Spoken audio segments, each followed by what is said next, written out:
Roboti në Kaliforni, apo? Ua, fiks është ajo që mua më pëlqeu.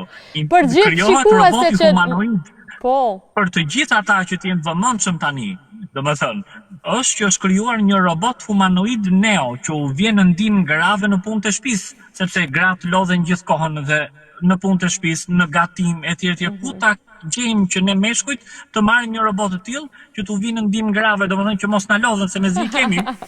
Që do të thotë për ju me meshkujt është një gjë e mirë, ja tek e kemi fotografinë e robotit. Kush e ka mundësinë ekonomike, ne meshkujt jemi pak ka shumë më të detyruar që gruas tonë t'ja Po lejojnë ja, punën e tek e kemi edhe videon ku shfaqet se si ndihmon atë çiftin aty ulur roboti.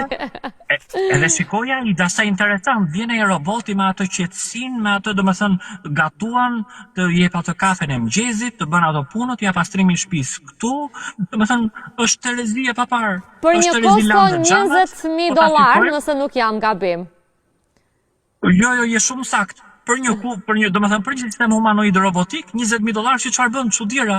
Ja, domethënë. Dhe e ke gjatë gjithë kohës në shtëpi. Po ka orar ky robot ose nuk ka orar, Ermanda? A ka orar? Unë mendoj që ky varet nga bateria. Në sensin pikërisht pra që duhet menaxhohet nga ne, për shembull kur i mbaron bateria duhet zëvendësohet ose është me karikime etj.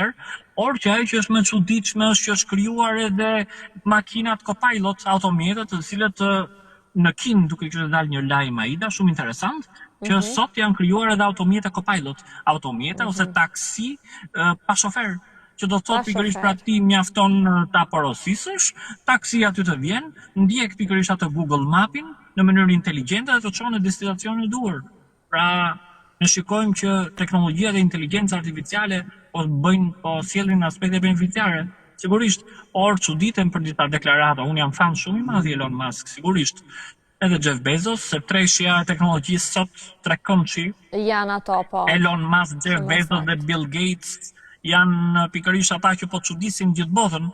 Më pëlqejnë një pjesë e tyre. Po për këtë robotin, Ermand, kur je deklarata?